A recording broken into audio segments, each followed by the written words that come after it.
Hey y'all, it's your girl Meesh, and welcome to a new year of the episode Love Meesh podcast, where I share my thoughts, opinions, and ramblings, and sometimes I'll have guests, but no subject is off limits. It's a billion people in the world, and I'm just one of them. So welcome to my world, and let the conversation continue. All right. Next up, we have Thanksgiving Day, which is November 26th. This one is coming from amp.insider.com. Thanksgiving. Almost every American student learns about the story of the original Thanksgiving in school. That in 1621, the new American colonists were struggling to survive in the harsh weather, and that the Native Americans helped out and shared food out of the kindness of their hearts. Big fucking mistake. Okay. The darkness of the holiday stems from two things. First things were truly harrowing for the new Americans. They were suffering from exposure, scurry, and outbreaks of contagious diseases. See, Mother Nature was trying to tell them why they was getting attacked. They should have listened. Second, the way students are taught about the holiday makes it seem like the colonists and indigenous people had a healthy, mutual, beneficial relationship. That wasn't the case. And that's exactly how they try to explain slavery. In 6th grade, I took that history book to my mom and said, because my grandma and my uncle used to make us look at PBS, all them slavery documentaries. In the book, it was one fucking paragraph out of all the history book. The African Americans were brought here to help farm the land. What the fuck? Brought here, that was the wrong fucking word. And that was it. That was it about slavery. And then I finally took an African American class in college and learned the real deal. And there's still a lot to discover as I'm learning about different religions and stuff, because it apparently all started in, Africa, the motherland, whatever you want to call it. And then those stories, those gods, those deities were then translated and transformed into other cultures. So you'll have one deity, the goddess of love, with 20 names for 20 different cultures and 20 different backgrounds. But hello, it's the same. It's only one. So don't let the names fool you. Just look at the meaning. If it's love, if it's Venus, if it's that's the core of it. It just goes by different names, and we all have different nicknames and stuff like that. So I definitely can relate. My parents named me Jamisha. My friends call me Meesh. The babies call me Auntie Boo. At work they call me JJ. My grandma called me Tutu. It's just so many names. I like Shaneria. I usually use my middle name on a lot of stuff. I have an adult page, Meesh at Night, my alter ego. It's just like, okay, it's still me. It's different versions of me. You know what I mean? So, to get back to it. In fact, the two became embroiled in a devastatingly bloody war just a generation after the famous feast. To this day, people are so upset about the holiday, the way it is portrayed, that protesters congregate every year on Thanksgiving and have taken to calling it National Day of Mourning. Now, we are giving thanks for what? For taking these people's lands? We should be giving thanks every day for life and stuff like that. Why do we have to use that day, Thanksgiving Day, when all them people died, to say that we're thankful? Are we thankful that all those people died and we have their land? You know what I mean? That's fucking disrespect. America is disrespectful. These people want to name it a day of mourning, as it should be. Hell, African Americans, the whole month of February need to be the month of mourning. We still did. Every time I see some African stuff, I still get emotional and sad. You know what I mean? My people went through a lot. My grandmother's grandmother, I think, was a slave. My grandmother's mother stayed in a one-room shack. A big-ass family in a one-room shack. And when they say shack, they mean a fucking shack. It's pictures. Went over my aunt's house and saw the picture. We came a long way, y'all. We still have a long way to go. That is so sad. And I'm going to start doing that. National Day of Mourning. I'm thankful every day. I don't need to use this as a day to be thankful. That's disrespectful. my God. Okay, so this is from Time and Date. Thanksgiving Day in the United States is a holiday on the fourth Tuesday of November. The day after is also known as Black Friday. Is Thanksgiving Day a public holiday? Thanksgiving Day is a public holiday. It is a day off for the generational population, and schools and most businesses are closed. Thanksgiving Day is a day for people in the U.S. to give thanks for what they have. Families and friends get together for a meal, which traditionally includes a roast turkey, stuffing potatoes, vegetables, cranberry sauce, gravy, and pumpkin pie. In some cities and towns, there are parades during the Thanksgiving weekend. In most areas, these festivities also mark the opening of the Christmas shopping season. The day after Thanksgiving, also known as Black Friday, is a holiday in more than 20 states. It's common to take trips and visit family and friends during the long weekend. Many government offices, businesses, schools, university, college, and other organizations are closed on Thanksgiving Day. Many offices and businesses allow staff to have a long 4-day weekend for Thanksgiving, so these offices and businesses are closed on the day after Thanksgiving Day. Public transit systems usually do not operate on the regular timetables. Thanksgiving Day is one of the busiest periods for travel in the U.S.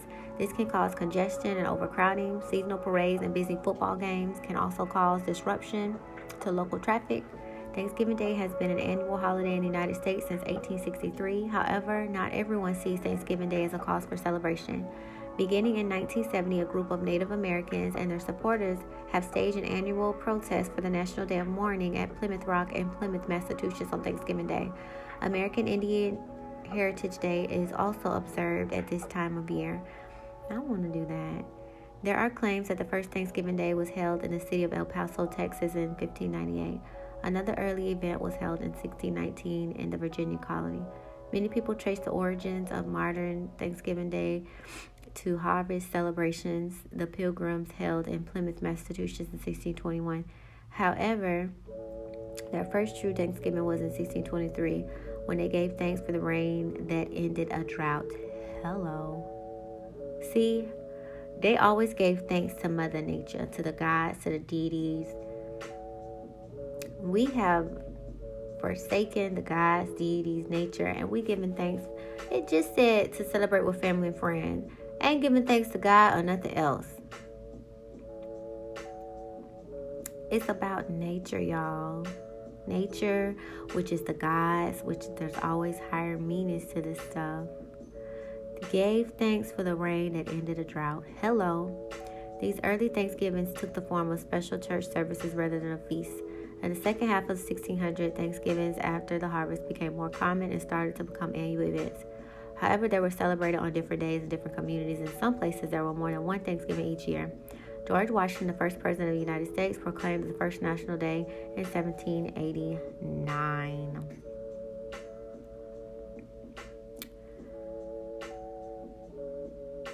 There was one more. This is listverse.com. Thanksgiving, 4th Thursday in November. Thanksgiving or Thanksgiving Day is an annual one-day holiday to give thanks, traditionally to God. Okay. For the things one has at the end of the harvest season. The early settlers of Plymouth Colony in Massachusetts were particularly grateful to Squanto, the Native American who taught them how to catch eel, grow corn, and who served as their native interpreter. As Squanto had learned English as a slave in Europe, as Squanto had learned English as a slave in Europe. Can we talk about that? We always want to talk about how African Americans were sold all over the world. I didn't even know Native American slaves. He went all the way to Europe. He was a slave. And then number two, you turned around and taught them how to plant stuff. What the fuck? Without Squanto's assistance, the settlers might not have survived in the New World. The Plymouth settlers who came to be called Pilgrims set apart a holiday immediately after their first harvest in 1621, when they held an autumn celebration of food, feasting, and praising God. The Native American chiefs Massasoit, Squanto, and Samoset joined in the celebration with 90 of their men in the 3-day event. President Abraham Lincoln first declared Thanksgiving a federal holiday as a prayerful day of Thanksgiving on the last Thursday in November. Modern Thanksgiving in the United States is now celebrated on the fourth Thursday in November. In the United States, certain kinds of food are traditionally served at Thanksgiving meal. First and foremost, turkey is usually the feature item on any Thanksgiving feast table, so much so that Thanksgiving is sometimes referred to as Turkey Day. Stuffing, mashed potatoes with gravy, sweet potatoes, cranberry sauce, fall vegetables, pumpkin pie, commonly associated with Thanksgiving dinner. All of these primary dishes are actually native to the Americans or were introduced as a new food source to the Europeans when they arrived. Y'all, we are eating Native American food. So my question, what were they eating? What did Europeans eat? It should be thanks to Native Americans. Thanksgiving Day shouldn't be about, you give thanks to God every day. You don't have to set a day aside for that, because every fucking breath every day should be set aside for that. So instead of it being, family, friends, a meal, God, it should be thanks to the fucking Native Americans, because none of us, it seems like, would be here without their help. They helped the settlers eat and survive. Hello? Thanksgiving, thank you to the Native Americans Day is what it should be. And we should be celebrating their culture and everything, and feeling sorry and remorseful for what happened to them. Now, I will say, we do have Black History Month. We don't do shit for them Indians, Native Americans, and that's wrong. They should have a holiday too. It's not just all about African Americans, and that is so disrespectful. Instead of saying thank you to Native Americans, they just want to say Thanksgiving Day. That's disrespectful as fuck. Only time I hear about Indians, they say Thanksgiving, they came together and they had a meal together. That's not what it's about. It's thank you for helping us grow food so we didn't fucking die out here and it's cold. Thank you for welcoming us in and not killing us, knowing what we was going to do in future years. And then I really hear about Indians like in Nevada. They have the Indian reserves, and they give them some things, like I think they get free health care, but it's still not enough. This is their land. And some African Americans are really Indians, and some African Americans do come from Africa, but it's one or the other, and then of course they might have mixed, but we don't give them enough credit. I'm going to look into that. So one of my spiritual teachers, Dr. Youssef, he switched his nationality to Native American. And me and my sister are looking in the process to do that as well. So you have to follow your roots, and however far they go back, whatever state they were in, you have to look and see what that majority tribe was. And that is your tribe. There's a lot more to it. So you can YouTube Youssef. And he actually has a whole YouTube on that process. So I will be changing my heritage. Me and my sister are looking into it as well. And I'm so excited. I can't wait to do that and learn the different traditions of it as well. And if you go to godchaser.com, it does list the Indian gods. And they reference animals, but they still have gods and deities behind them. They just look to the animals because the animals have certain characteristics that amplifies those gods. So, my apologies out to Native Americans. We don't even give you guys a day. At least we have Black History Month, so they call it, and Martin Luther King Day. But there's no Indian Day. They didn't reference a national Indian. You know what I mean? To give thanks to everything you guys went through. We don't even think about Indians. It's really God, food, and family, and that's so disrespectful. So my condolences and heartfelt, remorse for y'all still live here today, and it's just very disrespectful. So let me just kind of finish this out.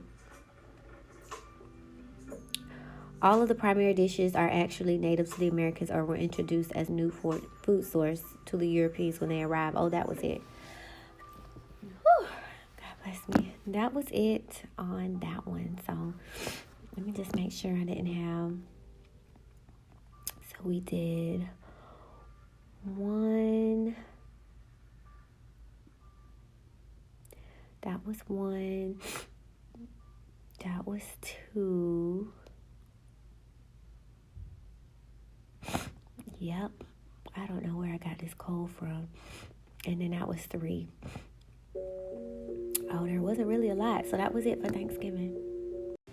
Next up, we have Christmas, December 25th. This article comes from ancientorigins.net. What star is this? The pagan origins of Christmas symbols. The Christmas holiday is celebrated all over the world in various traditions, but few people realize it has origins steeped in paganism and sun worship. In fact, the day itself and all it represents can be whittled down to one word: light. Rooted in the cynical pagan year, Christmas can be linked back to the celebration of winter solstice around December 21st, a time when the night was at its lowest and the coming of light was celebrated and revered. New hope, the sacred fire, the light of the world, all represented the end point of one natural cycle and the beginning of another. The solstice may have been the longest and darkest of days and nights, but from that point on, there will be more light and the promise of a coming spring. Roots in ancient tradition. Our traditional Western Christmas holiday actually has its roots in ancient Celtic and Saxon tradition. The Celtics and Saxons celebrated Yule, or Wheel of the Year, which became our modern Yule.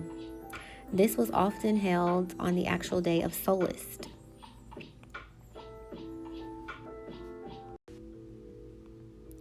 This gala involved the burning of a log that was lit on the eve of solstice and burned for 12 hours. It signified good luck and a prosperous coming year. Trees were later used instead, with lights placed upon them in the form of small candles, and thus the Christmas tree was born. Usually it was an evergreen and decorated with holly and mistletoe, as the two plants were revered as fertility symbols. Celtics believed that mistletoe was an aphrodisiac, which is the reason why people all over the world now kiss under the hanging mistletoe. The tradition of the Christmas tree really took off in the 16th century Germany, when Christians began to use them in their homes, decorating them with candles, and later when the tradition spread into the other parts of Europe with small, sweet trees. The first Christmas tree at Windsor Castle in England in 1841 was covered with candles, fruits, and gingerbread, and eventually in the 1850s, the use of small toys and trinkets, often fairy dolls, horns, and bells. The biggest part of the Yule celebration was food and drink, mainly the Wassup Cup, which is mentioned in many a favorite tradition Christmas carol. The word wassail comes from the Old English West Hail, literally be in good health. Shut up. So, in my Wicca school or learning or research or YouTube, a lot of people put words on their cups and they drink from it. Matter of fact, you can research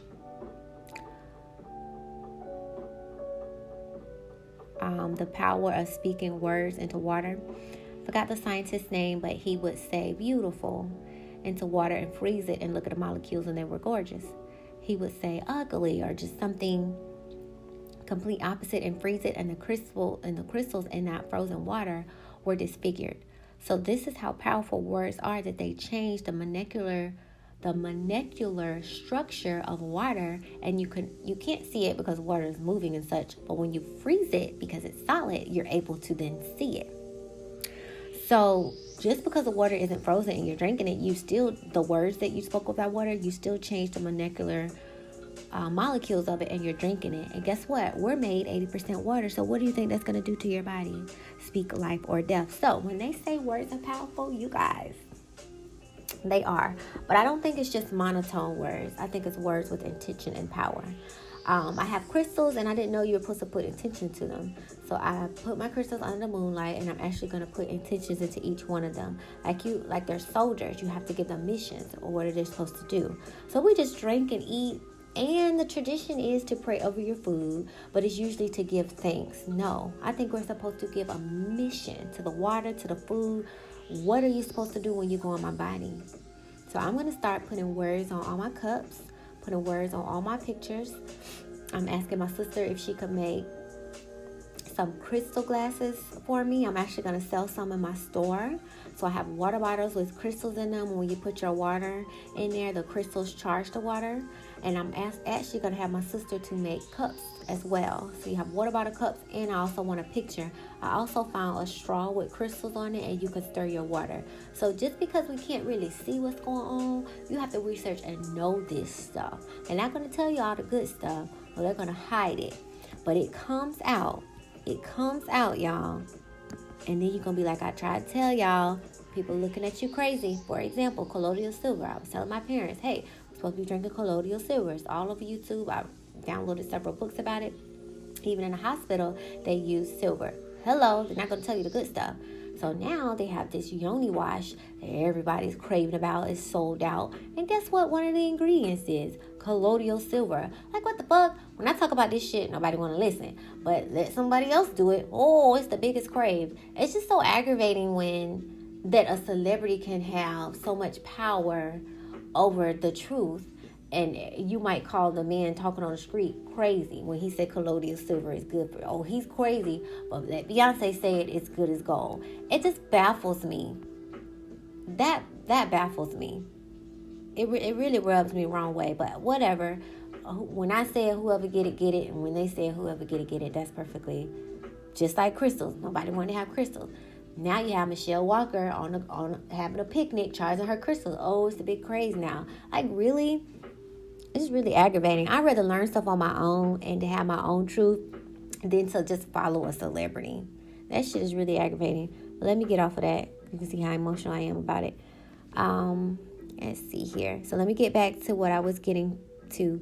West Hal, which literally means be in good health. So they're drinking from the good health cup.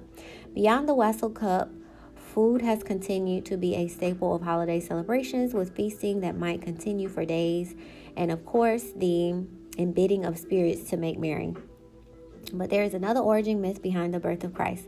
Ancient Romans revered the sun god Mithras, who also allegedly shared a virgin birth origin, born of a virgin in a cave on December 25th, and was called the Son of God or Sun King.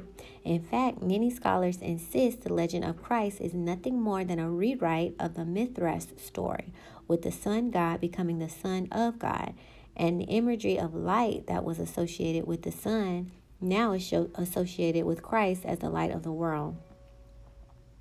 Mithras was related to the Semitic sun god Shamash and was called Des Sol Invitus Mithras by those who worshipped him.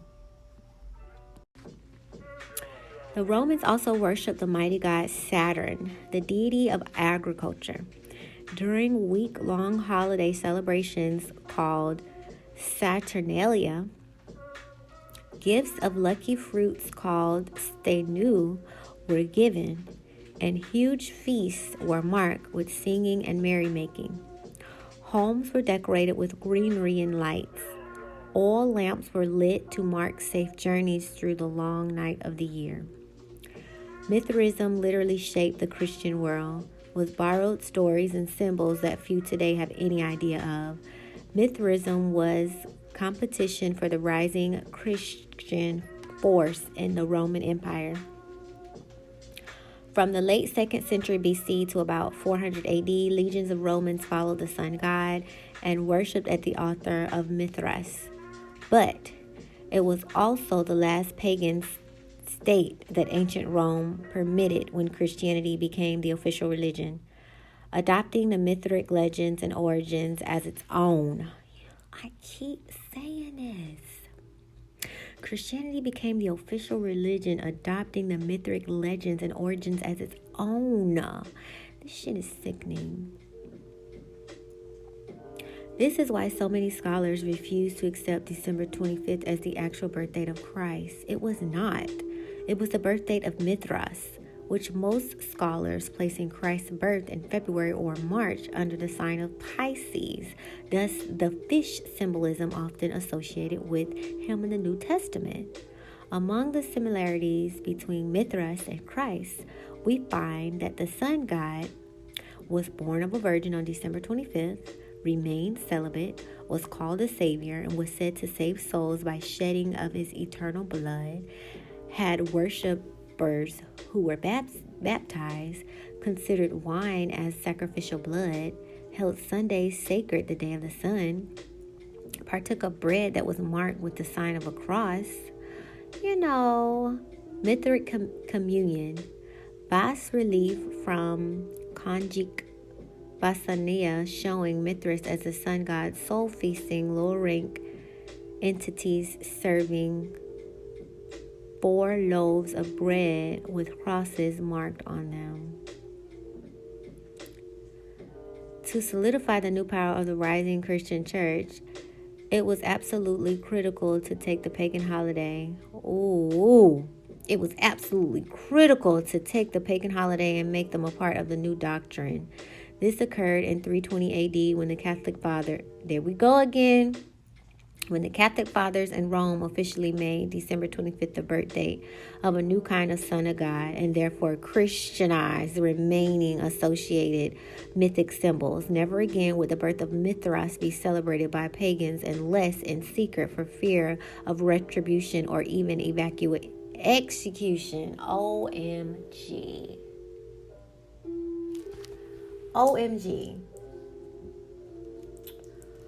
Old people of the faith, they really died. They really died for what they believed in. Because they did not want to believe in a fucking lie. I'm disgusted, you guys. St. Nicholas. The addition of the rooted guy in red and white suit also came about by the way of older set of legends and lore.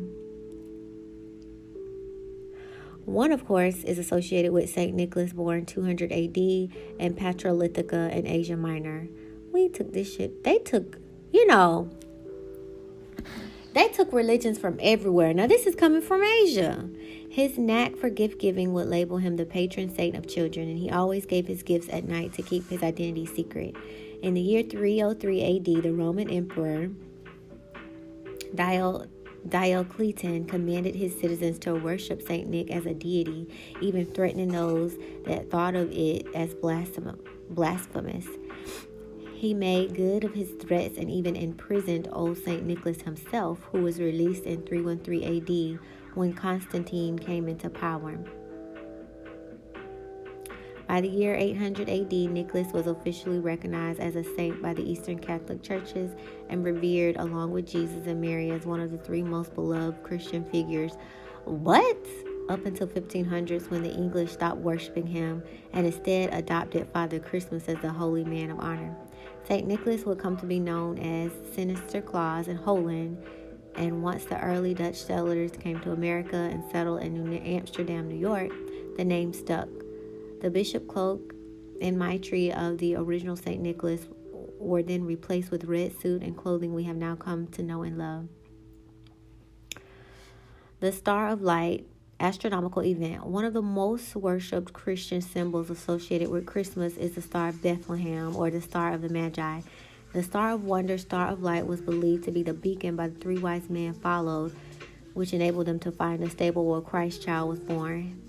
Many a holiday song marks the star as a mythical sign, heralding the birth of the Savior.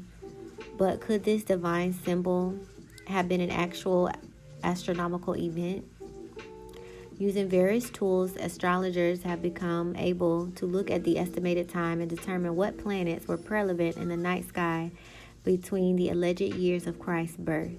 In fact, according to computer-assisted models, there were indeed a weird conjunction of planets that took place during the year 3 BC and another during the year 2 BC. But again, what year do historians associate it with the birth? Most will agree that it had to be prior to 4 BC, which marks the death of King Herod, a powerful figure in the Christ story. It was according to the Gospel of Matthew, Herod the Great, who sent the wise men on the journey to begin with.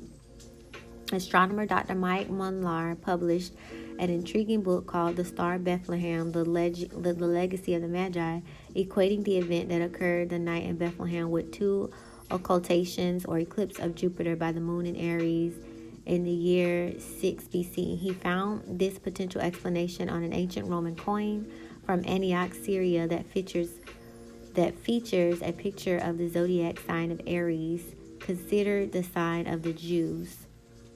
Molnar, who received his PhD in astronomy from the University of Wisconsin, believes that during ancient times, astronomy and astrologers were indistinguishable. Celestial signs or portents were taken very seriously. Yet today, more scientific world has shunned these astrological events, despite the fact that they were very well may have existed, and many of them can be proven. So you're right. We look down on astronomers today. It's like witchcraft, this, that, the other, but they were revered back in the day. And even a lot of celebrities, I keep telling y'all, they have astronomers on their team giving them advice, when to buy houses, when to sell, when to start the business, when to do this, when to do that. Because the answers really are in the stars. And we have to learn this on our own. Why do you have to always call on someone else? If you learn it on your own, if something happens to that person, you will still be okay, at least until you find a replacement. We just, instead of doing the work ourselves, we want to rely on others and rely. No, do the work. It's almost as if they programmed us to be lazy as well. You know? You can't. If I hire a maid today, I will be just fine if she died, because I can clean by my damn self. When I do hire a chef, I will be okay if I can't have a chef anymore, because I still know how to cook. You know what I mean? If I could get somebody to wash my clothes, which please start that service, because I would be putting them on a monthly plan.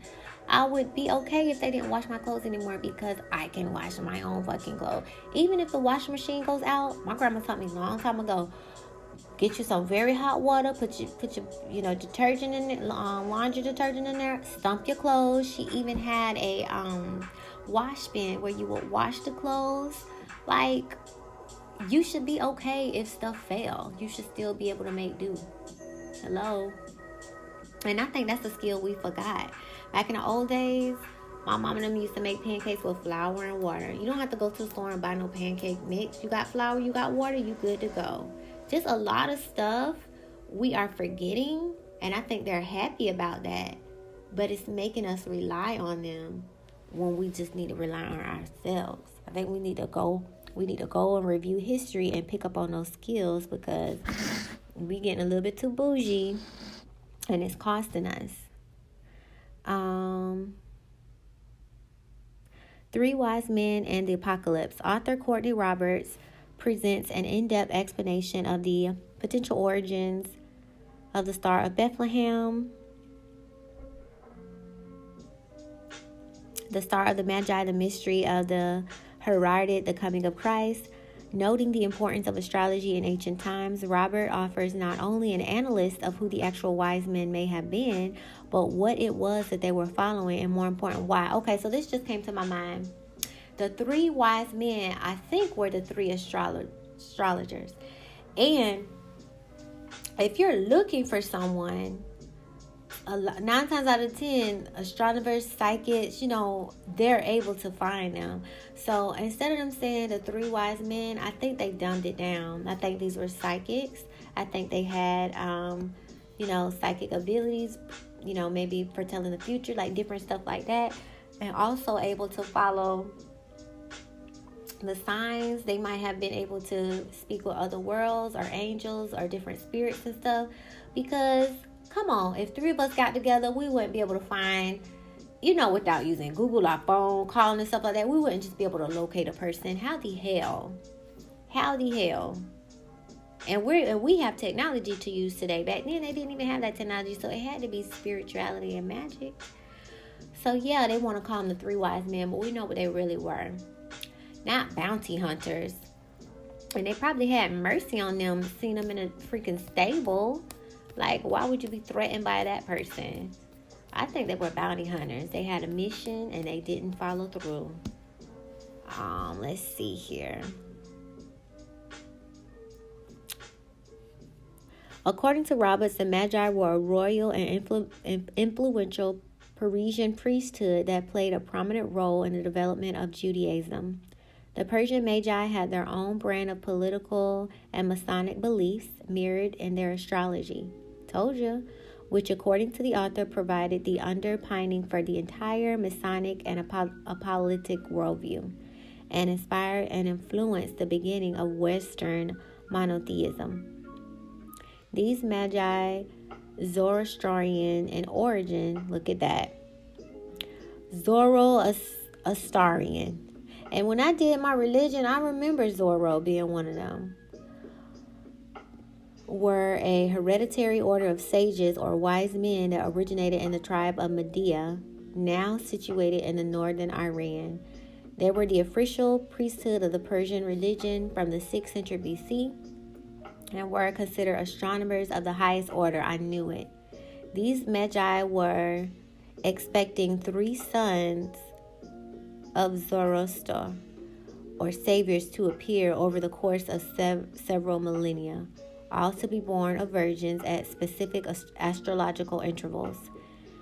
It was said that the first 2 sons would defeat evil in their time and spread goodwill throughout the world, but that the third and final son would bring about the apocalypse and final battle. Final battle of what? It goes deeper.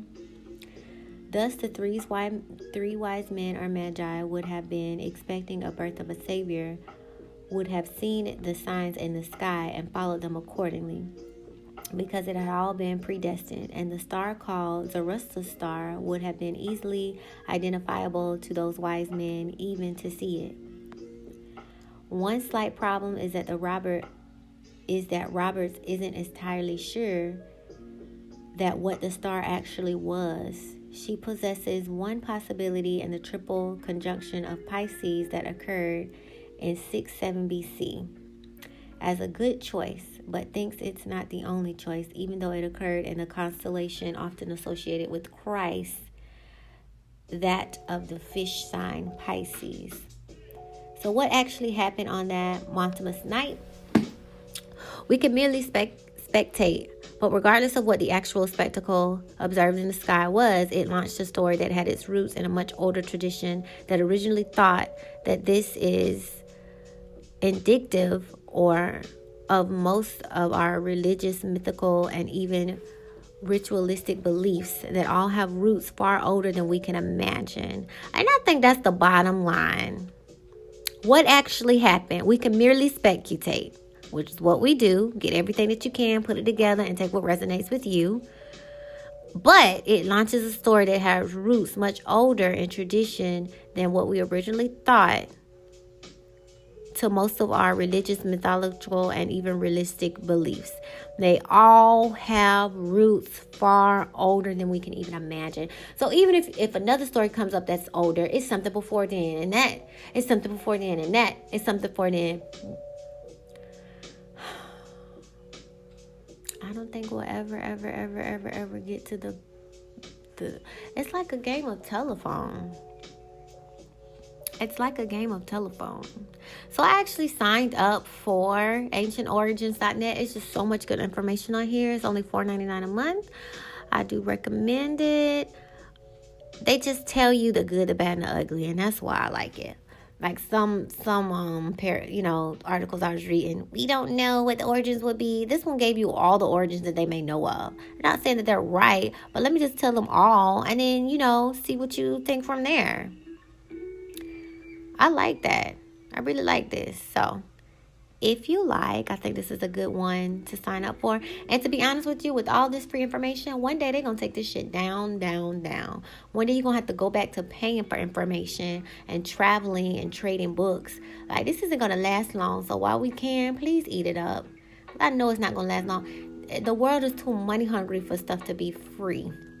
YouTube is free. I think that's going to start to be a paid only program. Instagram, like all of this stuff is free. Just knowledge is floating around and people can care less. I think it's a time to harvest this knowledge before the winter comes. And the winter is going to be, knowledge is not going to be accessible. Either you know it or you don't. And I think it's going to go back to being secretive, which a lot of stuff already is secretive, but a lot of it is coming out. So that's just my little gut feeling. And that completes. Yes, there's a lot of other holidays, but I could care less about President's Day and a whole bunch of other that stuff. I wanted to get to the ones that was close to nature, and I think I tapped on them.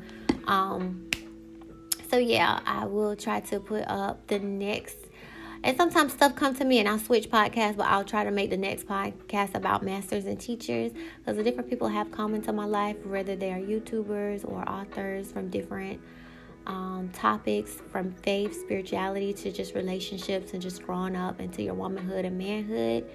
And I just want to share those with, whoever is supposed to land on. So that's going to be coming up soon.